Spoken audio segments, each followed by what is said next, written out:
Hi, everybody. Welcome to our first episode of Pirate Conversations. With this week, we're doing our cross country team, and with us today is head coach Marco Ochoa and men's runner Brian Guzman, as well as Emily Olson. So, thanks to all of you for being here today. Let's have a little fun with a few basic questions. Um, it's funny. I talked to some people before we started doing these things, and I asked them what would be some good questions to ask people in cross country, and the majority of the questions basically are, why the hell do you do it? Like what's the point of running? Like, for me, I see it every day. People are running and they're having a great time and they're in this world of just happiness. And when I run, I'm not happy. It's some people have it and some people don't. So, Marco, help me out as a non-runner here. Help me understand this concept of running for miles and miles and miles and to the point of like exhaustion and pain. And then you get up the next morning to do it again. Like, help me understand that. I don't know if we can really explain it because it's a tough sport. It's a hard event to do, especially when you're talking about long distance running, not just as a runner, but long distance. It's very difficult to stay focused and motivated, but I think that's the quality that distance runners have compared to other people, the quality of being able to stay focused and go on for those runs regardless of the weather. And I think it's just an intrinsic motivation that we feel that I don't think it can be explained because you can find many words to try to describe it or explain it, but I don't think you can really get to the bottom of it. So I think it's just an intrinsic motivation factor that we feel, and I think you just kind of basically are born with it, and you do it as much as long as you can. Gotcha. Brian, what do you think about that? Do you have that kind of runner's high? Do you enjoy going out there at the 7-8 mile mark and just think life can't be any better? Yeah, I remember in high school, my friend told me, "Hey, you wanna run with me? You wanna be in this team?" Like in the summer, I never ran before high school, and just thinking about running miles and miles, I was like, "What? I'm never gonna do that." So, but when you're actually experiencing it, it's something that you want to do each day. It's something about it that just hooks you to it. Very cool. How about you, Emily? What goes through your mind during miles 3 and 4 and you're about to pass out? How do you get through it? Well, to be honest, I started running because in middle school I would get competitive during PE. No one else would try during PE, but I would be the one girl who would really try in the little 2 laps that we would have to run. And I think that's when I really started realizing oh, it's fun to beat people. And so in high school, I started as a sprinter, and then I had a lot of friends. I became friends with cross country runners, and I always thought oh, I'll never do cross country. That's just too much. That's what all the track kids say. But I started working my way up in distance. Basically, I switched to the 800 my junior year of high school, and then just last year was my first time actually doing a full season of cross country. And I think it's just the competition is fun, but the feeling afterward, and yeah, I mean, you can't really explain the runner's high, but it's just a feeling of accomplishment, I guess, just knowing oh, I did that. Very cool. Very cool. Brian, take me through a normal training week for you. How many miles a week do you go? What's your daily preparation, and what's your daily regime? What do you do every single day to get as good as you are? Yeah, well, the first 2 weeks I ran 4 miles each day. It's just a process, but since I'm improving my condition, I'm averaging 6-8 miles each day. Um, it's like a process. You don't start you just start hitting 8 miles just like that. So um, yeah, and each day I wake up. I like to run in the afternoon, even though right now it's like 90 degrees. Yeah. But it's something you have to stay really hydrated. And yeah, it is tough sometimes, but just knowing in the future that you're along about some teams and just having that competitiveness, it's a good feeling. Like after you're running, after you're finish your running. Very cool. Very cool. Yeah, I've been. I'm almost 50, so my running days are long gone. I'll do the walking of 5-6 miles a day. I'm good with that. But yeah, this 90-degree weather, this is for the birds. I don't get it. Marco, you're close to my age. You still pumping out some miles every day? Unfortunately, I can't really run. I have a bad back. Oh, okay. And it really affects my legs with the sciatic nerve and stuff. Yeah. So, but yeah, no, I mean, I really miss running. That's for sure. Yeah, that makes one of us. So, Emily, how about yourself? We all have days where, you have to go out, you have your routine, you have your system, but there's some days you just don't want to do it. The body's not agreeing with you, or it's pouring rain, or your heart's not into it. What do you do to get over that hump? What do you do to say, you know what, I got to get this done today. Come hell or high water, I'm going to do it. I think for me, to be honest, a lot of times I just think about like, what are other people doing? Or I'll think about even my teammates or other teams, and I'll think, oh, well, they're either not training, and so I'll think like, oh, I'm here putting in the work, and that makes me feel good to think that other people aren't. Mm-hmm. Or sometimes I'll think about like my teammates or other people who are putting in the work and think like, oh, I need to keep up with them. And sometimes it does help a lot. It's really important to have a routine, because when you don't, then you're just going to wake up and not be motivated to get up and do it. But having a routine is really important, which Absolutely. has been one of the hardest things about this COVID thing, is not having the same routine. But yeah, just thinking about what other people are doing, or just having the motivation to. Another thing that's really important is staying in shape. Like, I think about how painful it will be if I get out of shape and having to get back into shape. That's not fun. So staying motivated to stay in shape is a big part too.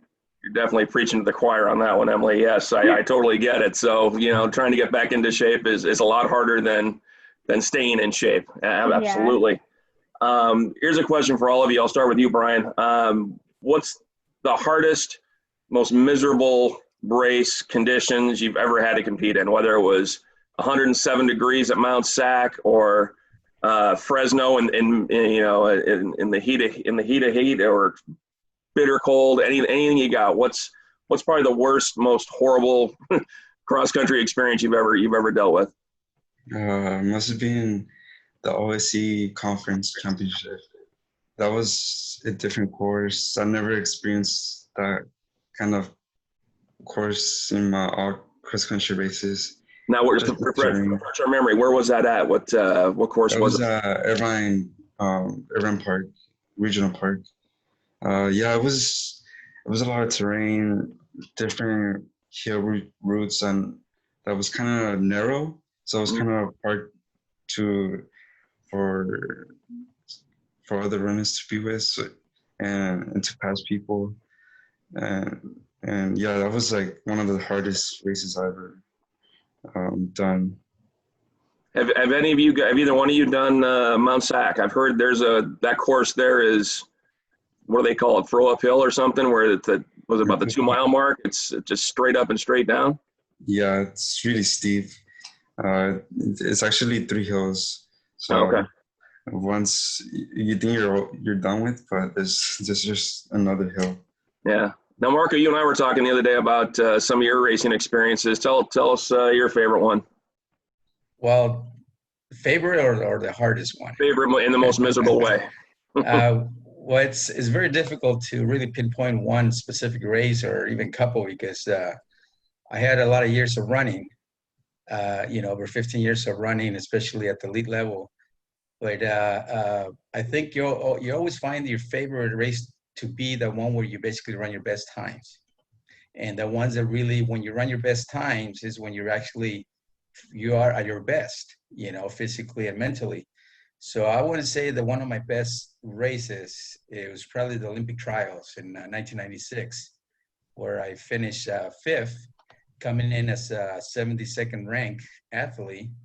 I ended up in fifth place, but everything fell in place perfectly. You know, I started the race, my mental concentration and mental preparation for the race over the 3 days prior to that, it was just amazing. And when you're talking about sports psychology and mental preparation, I don't know what I did, but I was on the top.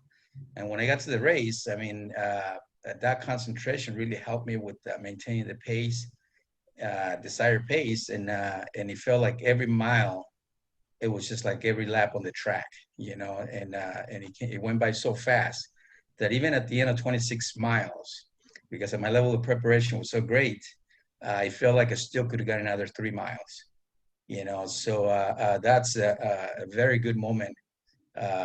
Again, among others. And one of the worst races I ever had, because even though your preparation might be okay, it was at the World Championships in Greece.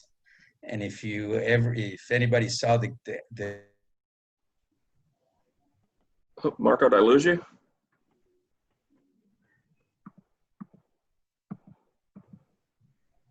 You muted, Coach. Yeah, I think we lost part of that story there, Marco. Hold on a sec. Can you unmute, Marco?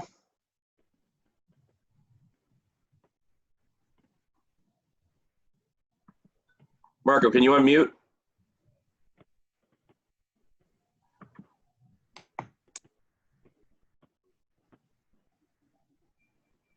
Did we lose Marco? Marco, unmute your computer. He's frozen. Oh, did he freeze up? Oh, okay. Figures, technical difficulties. Okay. Well, tell you what, let's keep moving forward. Emily, how about yourself? What was an experience that you'll never forget in terms of just the elements and everything? I don't know. To be honest, I haven't really had any miserable races that I can think of. I've had a pretty good go of things, I guess. I was there at the same race as Brian last year. That wasn't a fun race, but yeah. I don't think I've even raced in the rain.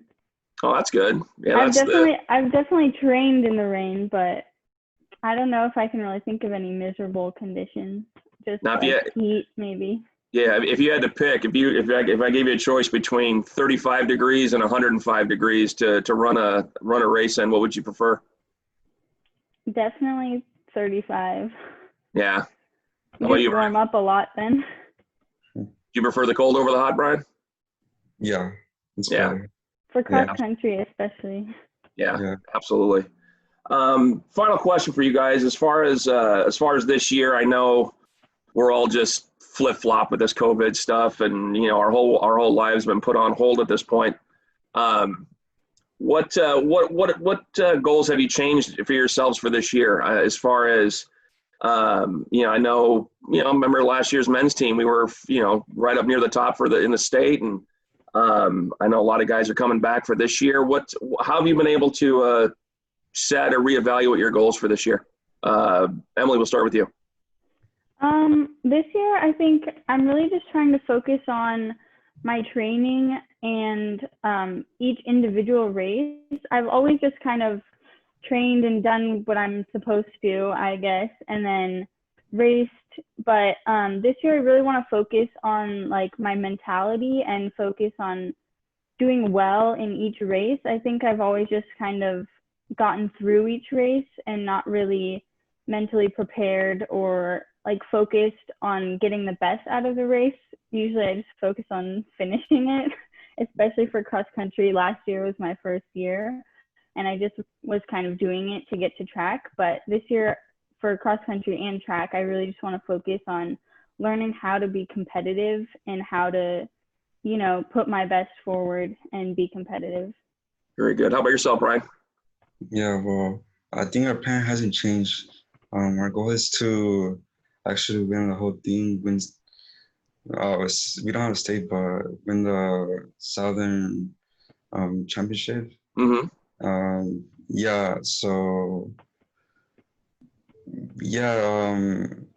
my mentality is, since they postponed, I think that means that we have more time to train, and I think kind of benefits us in a bit because our training's gonna improve and our mentality overall is gonna be even more better than probably fall because Yeah.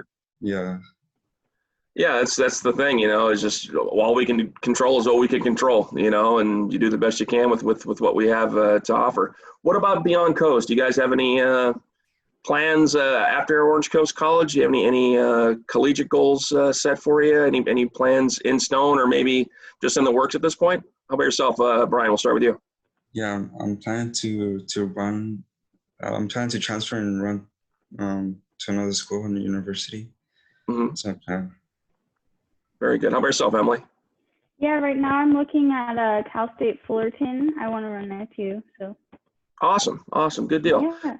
Well, tell you what, guys, thank you so much. I know Marco's been trying to get back in here, but thank you so much for your time today, guys. And hang on for one quick second. I want to talk to you after we get done recording here, and we'll do this again next week with I think golf will be our next sport. So thank you very much for watching, and we'll talk to everybody soon.